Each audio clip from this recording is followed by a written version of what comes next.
Assalamualaikum warahmatullahi wabarakatuh. Kembali lagi di Jagat Pasundan 19 Story of Mystery.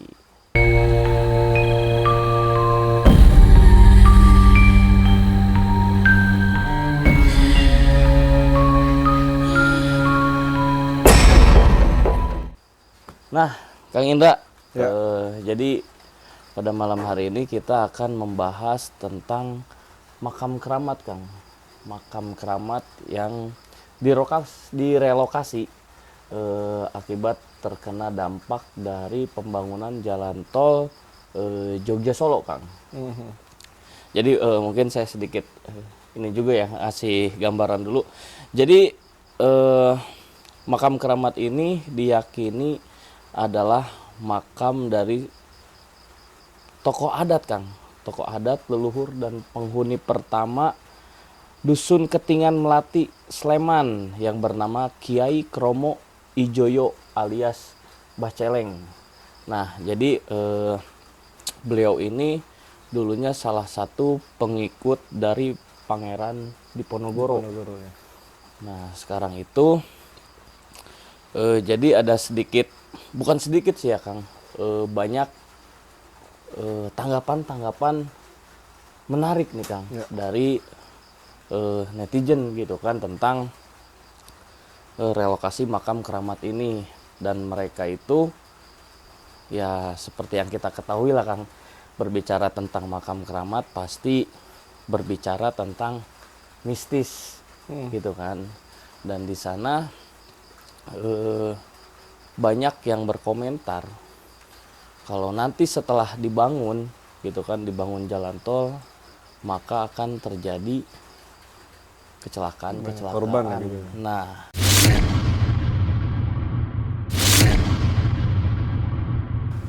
itu menurut sebelum jauh lah Kang ya, sebelum jauh kita bahas ke dalam gitu kan, menurut Kang Indra sendiri tanggapannya seperti apa sih Kang tentang relokasi makam leluhur ini gitu Leluhur, ya. Kang? Ya, jadi gini ya Kang. Sebenarnya kalau saya pengen bertanya nih ya ke para petinggi gitu, kenapa harus melewati jalur itu gitu ya? Kang? Iya, iya, Karena kan di situ ada makam yang dikeramatkan. Betul, makam apalagi leluhur, gitu. bisa disebut itu dalam situs budaya juga Kang. Itu kan udah jadi ikonik ya, Betul, maksudnya betul, di betul, kota tersebut ya, terutama di Jogja, Iya, Sleman, Jogja ya? Jogja. Jogja. Nah, kenapa sih harus lewat situ gitu kan? Kenapa tidak seperti yang di Jalan Palimanan itu ada sebuah batu gede yang dikeramatkan juga kan, yang tidak bisa dipindahkan itu. Nah, kenapa tidak seperti itu, dilewati saja, tidak usah merusak yang sudah ada gitu. Jadi sedikit ya dibelokkan lah gitu ya mungkin ya Kang ya. Ya dibelokkan beberapa misalnya kilometer Iya, kan iya, tidak iya, iya, betul. tidak apa ya, tidak merugikan juga kan, sebenarnya itu kan tol gitu, jalur cepat juga gitu. Kenapa tidak seperti itu gitu kan. Ingin solusinya gitu ya Kang ya. Solusinya. Kenapa harus membongkar atau merelokasi dari makam si leluhur ini gitu. Yang mungkin ya banyak dari penduduk sana yang kecewa ya kan. Iya, jelas banyak juga anggapan-anggapan seperti itu. Bahkan tidak sedikit masyarakat di sana pun yang akhirnya ya Kang ya, mendoakan yang tidak baik gitu. Betul, Kang ya. betul. Meskipun dia mendoakan yang semoga tidak Ya terjadi hal-hal yang aneh lah. aneh gitu. Berarti kan dia berbicara seperti itu kan ada maksud lain gitu kan. Betul. Seperti itu kan. Nah, jadi Kang Indra, jadi pas pada saat hari Kamis kemarin ya, itu kan acara pembongkaran atau relokasi makam Mbah Celeng ini gitu kan. Nah, di situ tuh di area makam tersebut Kang, ada salah satu pohon yang dikeramatkan juga, yaitu jenis kalau nggak salah pohon pule Kang. Itu pohon yang sudah kalau tidak salah ya itu ratusan tahun juga, Kang. Nah, pada saat pohon itu mau ditebang, ya apa ya, ya seperti yang diharapkan netizen lah, gitu kan. Si pohon itu sulit, Kang, sulit untuk ditebang. Dan memang info dari masyarakat sekitar juga, jadi memang pohon itu terkenal angker juga. Gitu kan, ya pasti terkenal angker ya, mungkin karena lokasinya gitu kan berdekatan dengan si makam leluhur ini. Dan alhamdulillahnya gitu kan, setelah dilakukan doa bersama, itu pun selang waktunya itu 6 jam, Kang, barulah si pohon itu berhasil ditebang dan bisa dipindahkan kalau nggak salah nanti ke area Keraton Jogja.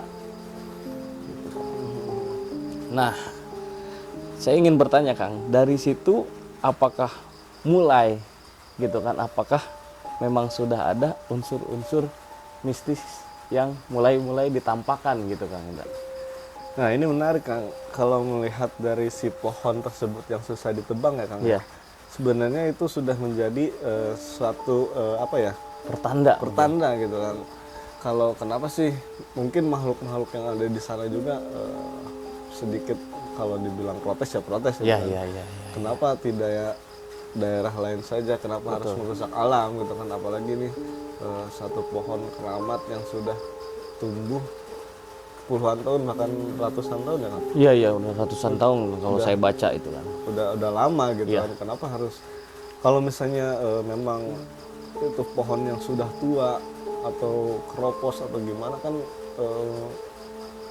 sebenarnya kan Lebih mudah ya. lebih mudah gitu Harusnya, harusnya. betul. Gitu. Ini kan sangat kokoh gitu ya, Iya. kan, ya. Sangat susah untuk ditebang. Nah, ini ada apa nih sebenarnya gitu. Ini menarik kalau misalnya kita bedah lebih dalam lagi ya. Kan? Betul.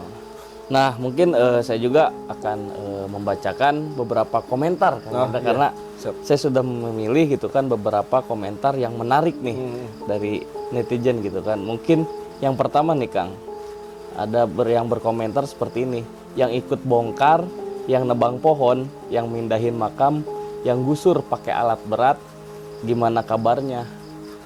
Apakah hidupnya akan berlanjut aman?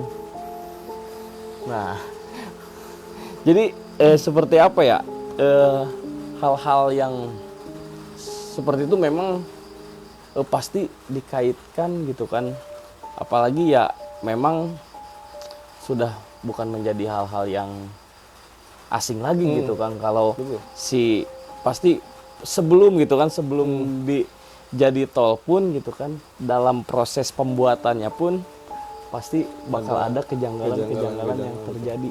Betul. Gitu. Nah, menurut Kang Indra seperti apa, Kang? Nah, untuk mengenai yang menebang, yang istilahnya Ya pada saat proses pada lah saat gitu. proses orang-orang yang ada di situ gitu Iya. kan, yang mudah-mudahan baik-baik saja, Kang ya. Amin. Mudah-mudahan tidak terjadi apa-apa. Nah, tapi di sini kita berbicara tentang makhluk yang menempati tempat tersebut ya, Kang. Ya, jelas. Yang sebenarnya juga tidak ingin gitu. Mereka itu apa ya namanya? Terusik gitu kan. Kita kan harusnya kita menjaga alam ya, kan. Ya, jelas. Harusnya kita menjaga, melestarikan apa yang sudah ada di situ gitu, tidak merusak gitu. Nah, kenapa ini dirusak gitu kan? Mungkin para makhluk pun menanyakan kenapa sih kita diusik padahal kita nggak ngusik. Nah, iya. Gitu kan. Nah, jawabannya ya di zaman sekarang ya, Kang ya. Di zaman udah modern kayak gini, mereka mungkin sudah melupakan yang namanya tradisi-tradisi atau Setuju. apa namanya? Ya, saling menghormati lah Iya, gitu kan. maksudnya sudah melupakan hal-hal yang seperti itu gitu. Sehingga mereka tuh menganggap ini tuh hal biasa gitu, hal meremehkan lah istilahnya. Iya. Yang mengakibatkan yang mereka tidak tahu sebenarnya memang makhluk seperti itu ada gitu kan. Iya. Dan bisa kapan saja untuk menyerang ke kita gitu. Karena kita mengusik gitu kan. Bukan mereka duluan loh yang ngusik. Iya. Kita duluan yang ngusik gitu. Betul. tapi yang mudah-mudahan mereka ya Ya, baik-baik saja ya. lancar-lancar saja lah gitu. Nah, mungkin ini pertanyaan terakhir dan pertanyaan pamungkas nih Kang. Karena pertanyaan ini yang banyak gitu kan, saya lihat netizen itu berkomentar dan pertanyakan. Apakah nanti setelah menjadi gitu kan tol, nantinya apakah bakal banyak jatuhnya korban dari kecelakaan di jalur itu, Kang? Jadi seperti sedikit gambaran lah tol Cipularang, Nah, mungkin kan, karena di situ pada saat proses pembuatannya itu membelah gunung yang sangat sakral, betul. yaitu Gunung Ijo ya Kang, Gunung Hejo lah kalau di bahasa Sunda. Nah, menurut Kang Indra nih, dampak gitu Kang, ini dampak terberatnya lah gitu ya, Ya. gitu kan. Nah gini Kang, sebenarnya kan ini sudah ada contohnya gitu ya Kang, dari Gunung Hejo ini Ya. gitu kan. Ini kan suatu contoh yang di mana suatu pembuatan tol yang memotong atau membelah gunung yang sangat dikeramatkan kan gitu kan, yang banyak orang apa ya, data berkunjung ke sana Ya, gitu. banyak orang ziarah Banyak lah ziarah istilahnya gitu. Nah kenapa mereka tidak berkaca ke situ gitu? Betul, betul. Kalau saya mau bilang saklek ya Kang. Saya mau memberikan apa ya, suatu gambaran sudah ya seperti tadi ya, sudah ada contohnya Betul. di Cipularang gitu kan, banyak sekali korban yang jatuh di Iya. sana. Apalagi ini melintasi bekas makam keramat dan Iya, makam pohon leluhur. keramat gitu, Betul. makam leluhur gitu kan. Iya, iya. Sudah pastilah kan, kalau saya katakan ya pasti ada korban di sana, Bakal ada ya Kang. bakal ada korban di sana. Ya saya bukan meramalkan yang Iya. apa ya, meramalkan jelek-jelek yang lah. jelek-jelek atau mendahului Iya. sang pencipta gitu kan. Tapi kan kita lihat saja dari kasus Cipularang itu kan banyak ya kan ya. Jelas. Jadi sebenarnya ini suatu pembelajaran Cipularang. Ya, itu. harusnya. ini menjadi suatu pembelajaran. Lihat di Palimanan itu tidak seperti di Cipularang kan. Oh iya, karena ya itu yang kata Kang Indra ya, Iya, si batu yang keramatnya itu tidak diganggu lah tidak seperti diganggu itu ya. gitu kan. Palimanan itu ya adalah kecelakaan, cuma Iya, tidak sebanyak atau tidak separah yang ada di Cipularang. Nah, apalagi ini memindahkan atau merelokasi makam yang Keramatkan. di keramatan atau makam leluhur gitu. Nah, sudah pastilah jawabannya apa gitu. Iya. Ya mungkin kita tidak memberikan atau mendoakan ya, Ya, Kang. betul, Cuman memang ini kita menarik garis lurus gitu Ya. kan dari apa yang sudah pernah terjadi gitu kan di Cipularang itu gitu kan, karena saya pun gitu kan atau kita membahas ini karena memang ini menjadi perdebatan dan banyak netizen gitu kan, Ya. orang-orang berkomentar ya itu Kang, mereka yang membicarakannya itu dampak yang Ya. akan terjadi. Iya. Sebenarnya secara logika aja kan, kita berpikirnya secara logika. Jangan ke mistis dulu ya, jangan Iya. jauh-jauh ke mistis gitu. Logikanya gitu. Kita melewati jalur atau melewati bekas makam yang leluhur gitu kan. Iya, iya, Apakah pantas gitu kan gitu kan. jelas. Nah, ini logikanya ya seperti itu gitu kan. Kalau misalnya ditarik dari soal mistis ya apa ya? Banyak sekali nih mistisnya gitu. Kalau misalnya mau digali, oke kita gali lebih dalam lagi gitu. Ya mungkin ya kuncinya aja lah ya Kang Indra ya, mungkin kuncinya juga kita dalam berpergian ya gitu Ya. kan, mungkin ya jangan lupa aja lah gitu kan untuk Ya. selalu berdoa gitu kan agar kita diberikan keselamatan Ya, betul. gitu kan dalam berkendara dari perjalanan berangkat maupun sampai ke tujuan Ya. Kang Indra ya.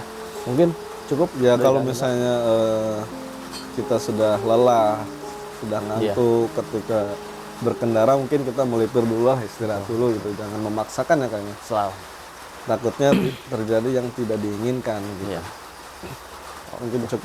Cukup ya Kang Indra? Oke, Sobat Jagat, nih diingatkan lagi bagi Sobat Jagat yang punya cerita atau pengalaman misteri, kalian bisa kirimkan melalui email kita di ngajagatpasundan@gmail.com dan kalian juga bisa kirimkan melalui DM ke Instagram kita di jagatpasundan_19. Nanti akan kita tulis di kolom deskripsi. Dan bagi Sobat Jagat juga nih yang belum subscribe, ayo buruan subscribe dan jangan lupa komen, like, dan share sebanyak-banyaknya agar kita lebih semangat lagi dalam berkonten. Dan jangan lupa aktifkan lonceng notifikasi agar kalian selalu mendapatkan updatean terbaru dari video-video Jagat Pasundan 19. Saya Dio, Saya Indra. dan seluruh tim Jagat Pasundan pamit undur diri. Assalamualaikum warahmatullahi wabarakatuh. See you next time.